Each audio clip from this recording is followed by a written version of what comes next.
C'est l'heure de l'actualité internationale. Merci à toutes et à tous de nous rejoindre dans cette édition. Le gouvernement vénézuélien a annoncé hier avoir décidé d'expulser l'ambassadeur d'Allemagne à Caracas en l'accusant d'ingérence dans les affaires intérieures du pays. Il a 48 heures pour quitter le pays. Daniel Kriner s'était rendu lundi à l'aéroport international de Caracas en compagnie d'une douzaine de diplomates occidentaux et latino-américains pour y accueillir à son retour l'opposant et président par intérim autoproclamé Juan Guaidó.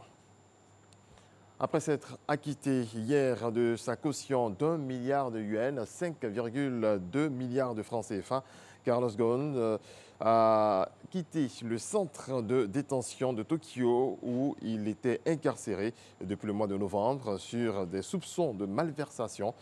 L'ex-patron de Renault et de Nissan fait tout pour que son lieu de résidence reste, si possible, anonyme. En France, c'est un record absolu de participation. La consultation citoyenne organisée par l'Assemblée nationale à propos du changement d'heure a recueilli plus de 2 millions de réponses. Plus de 80% des personnes y ayant participé souhaitent sa suppression et une majorité, 59,17%, souhaitent opter pour l'heure d'été, selon un communiqué publié hier mercredi. Et si vous n'avez pas bien compris ce de quoi nous parlons, je vous invite à suivre cet élément. Avancer sa montre en été, la reculer en hiver, le changement d'heure rythme les saisons de nombreux pays tempérés.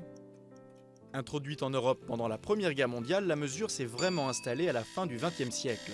Elle a pour effet d'allonger d'1 heure la fin de journée en été, ce qui ferait gagner chaque jour 1 heure d'éclairage artificiel. L'idée n'est pas neuve. En 1784 déjà, l'inventeur et homme politique américain Benjamin Franklin affirmait qu'en réveillant la population plus tôt en été, on économiserait une quantité considérable de bougies. Les partisans du changement d'heure lui prêtent d'autres avantages. De plus longues soirées d'été réduiraient les accidents de la route ou encore renforceraient un sentiment de sécurité dans les villes. Mais elle serait surtout plus adaptée aux nouveaux modes de vie, favorisant un développement des loisirs et du tourisme. Les détracteurs de la mesure contestent ces affirmations qui ne seraient pas prouvées. Les économies d'énergie notamment seraient minimes. Voilà.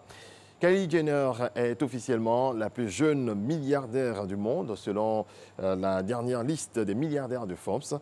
La plus jeune membre de la famille Kardashian tire sa fortune de son entreprise de cosmétiques qui bat des records de vente. Cette jeune femme de 21 ans a fondé et possède Kylie Cosmetics, une entreprise de beauté créée il y a seulement 3 ans. Sa société a généré des ventes estimées à 360 millions de dollars, 180 milliards de francs CFA l'an dernier. Kylie Jenner, véritable modèle d'entrepreneuriat. Merci à toutes et à tous de votre attention.